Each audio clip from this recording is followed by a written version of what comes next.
বন্ধুরা, আজ একটা বিশেষ দিন আমাদের জীবনে। তো সেই জন্য যাচ্ছি নতুন শাড়ি টাড়ি পরে মহাদেবের মন্দিরে পুজো দিতে। আরা যাচ্ছি, আরা শিব মন্দিরে একটুকু পুজো দিয়ে আসবো। প্রতিবারই আমাদের বিবাহবার্ষিকী বলুন বা আমাদের বাবানের জন্মদিনই বলুন, যে কোনো অনুষ্ঠানই মানে ইচ্ছা থাকে যে একটুকু ঠাকুর মন্দিরে গিয়ে আগে পুজো টুজো দেবো, তারপরে বাকি যা যে কোনো অনুষ্ঠানই হোক বা বাকি যা কাজকর্ম হোক সেটা করব। তো সেই কারণে আপাতত রেডি হয়ে নিয়েছি। তো এখন যাব আরা শিব মন্দিরে পুজো দিতে, চলুন। আর এই যে অধমের সাজ, এটা এই অধমের সঙ্গে এই ভদ্রলোকটির সাথে আজকে 11 বছর পার করে দিলাম। সেই আনন্দে সেই ভালো পার করলাম। তুমি কোথায় পার করলে? হ্যাঁ, তো আমি কোথায় গেলাম তোমাকে ছেড়ে? আমি তো তোমার কাছেই আছি। তো যাই হোক, আপাতত এখন যাব মন্দিরে একটুকু পুজো দিতে। তবে যে কোনো অনুষ্ঠানেই আমরা চেষ্টা করি বাড়ির সবাই একসাথে, সবাই বলতে বড় দিদি তো এখানে থাকে না, তাই সব অনুষ্ঠানে নিয়ে যাওয়া সম্ভব হয় না। মানে যে কোনো পুজো আচ্ছাই বলুন বা আর আমাদের ব্যাপারটা হচ্ছে হঠাৎ হঠাৎ সমস্ত কিছু সিদ্ধান্ত হয়ে যায়। তো সেই কারণে দিদি একটুকু দূরে থাকে সব সময়, আর দিদির আশা হয়ে ওঠে না বা বলাও হয়ে ওঠে না। আর এখন যাচ্ছি মা, ছোট দিদি, আমি আর বড়মশাই, চারজনে তো এখন যাবো। মেয়েটাও নেই, মেয়েটা গেছে স্কুল, আর ওদের স্কুলের আজকে অ্যাটেন্ডেন্স কম্পালসারি, তো সেই কারণে ওকে যেতেই হবে।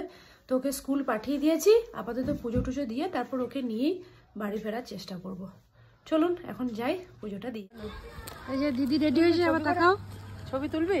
হ্যাঁ, তো একবার ভিডিওটা নেবো না? তুমি যাচ্ছ সঙ্গে ভাইয়ের বউকে আর ভাইকে আশীর্বাদ দিতে, আর ওই যে মা পিছনে হাত তালি দিয়ে দাঁড়িয়ে আছে, হাত তুলে দাঁড়িয়ে আছে। আর ওই যে ড্রাইভার গাড়িতে। ড্রাইভার কি রে তোরা, যে প্রতিদেব। চলুন দুর্গা দুর্গা বলে এবার বেরিয়ে পড়ি। আর শীতকালে এই জঙ্গলটা দেখুন কি দারুণ দেখতে লাগছে। চলুন ওখানে গিয়ে দেখা হবে। বাবার মন্দিরে পুজো দেওয়ার জন্য এখানে সমস্ত সামগ্রী এখানে বিক্রি হচ্ছে। তো একে একে এগুলো সব কিনে নিলাম এই দিদির কাছ থেকে। তো আপাতত নিয়ে তারপরে যাব। আর এখানে ঘিয়ের প্রদীপ নেই, এখানে তেলের প্রদীপ আছে। আমি ওখান থেকে ঘিয়ের একটা প্রদীপ কিনে নিয়ে তারপরে যাব। না, এই দিদির কাছ থেকে নিচ্ছি ঘিয়ের প্রদীপটা আর বেলটা, ওখানে নেই।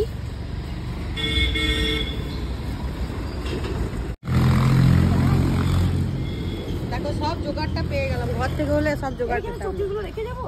হ্যাঁ, খুলে দাও ছুটি। এই যে এই কাঁটা ফলটা কি ফল গো? ধুত্র ফুল। এখানে তো ঝুপ জ্বালতে পারবো না, বাইরে দিলে। আচ্ছা, প্রদীপটা করে জ্বালাবো না?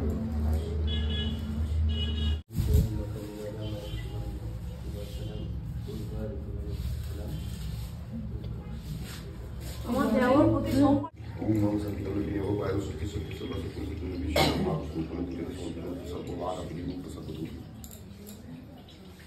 তুই পেয়ে যাবো।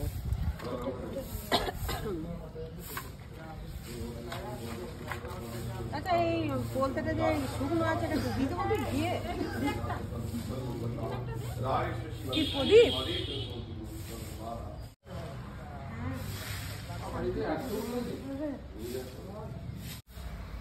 এই মন্দিরটা প্রায় 700 বছরেরও পুরনো একটা মন্দির।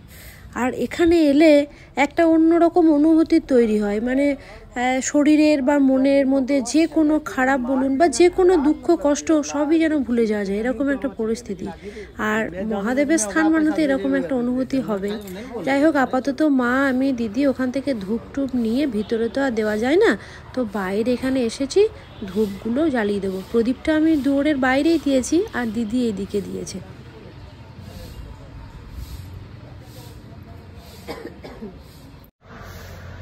প্রত্যেক বছরই এই দিনটাতে চেষ্টা করি কোনো না কোনো ঠাকুরের আশীর্বাদ নিতে, মানে মহাদেবের কাছে। যেহেতু বড়মশাই আর মেয়ে দুজনাই খুবই মহাদেবের ভক্ত, তো সেহেতু চেষ্টা করি যে মহাদেব যেখানে আছে, সব জায়গাতে দূরে গিয়ে সম্ভব হয় না, আমাদের লোকালয় কাছে পিঠের মধ্যেও অনেক জায়গা রয়েছে, সেখানে আসতে পারি এবং বাবার আশীর্বাদটা নিয়ে বাকি জীবনটা যাতে একসাথে কাটাতে পারি। সেই হিসেবে আজকে এখানে আসা, বাবাকে প্রণাম দিয়ে। আর সব থেকে বড় হচ্ছে বাড়ির সবারই সাথে আসার আনন্দটাই কিন্তু অন্যরকম। যাই হোক, চলুন এবার বাড়ির দিকে রওনা দেব। আর এটা হচ্ছে ভৈরবনাথের মন্দির, অর্থাৎ যেখানে যেখানেই মহাদেবের মন্দির থাকে না কেন সেখানে ভৈরবনাথের মন্দির থাকবেই। ভৈরবনাথ হচ্ছে এই মহাদেবের মন্দিরের হচ্ছে পাহারাদার, মানে মহাদেবেরই একটা গণ হচ্ছে ভৈরব।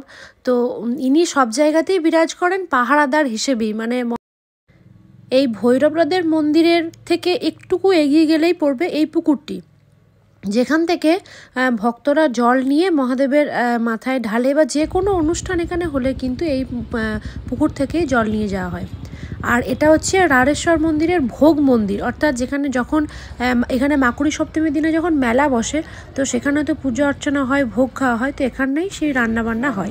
পুজো টুজো দেওয়া হয়ে গেছে, এরপর একটুখানি চা খেয়ে নিচ্ছি, প্রচণ্ড ঠান্ডা। মা মিষ্টির দোকানের এদিক ওদিক ঘুরে বেড়াচ্ছে, কি মিষ্টি নেওয়া যায়। কি নেবি? গজা নাও, 4টে নাও। চলুন, পুজো টুজো দেওয়া হয়ে গেছে, এবার বেরিয়ে পড়েছি বাড়ির উদ্দেশ্যে। দিনটা মোটামুটি ভালোই কাটলো গুরুজনদের আশীর্বাদে, মহাদেবের আশীর্বাদে, আর আপনাদের সবারই আশীর্বাদ ও ভালোবাসা।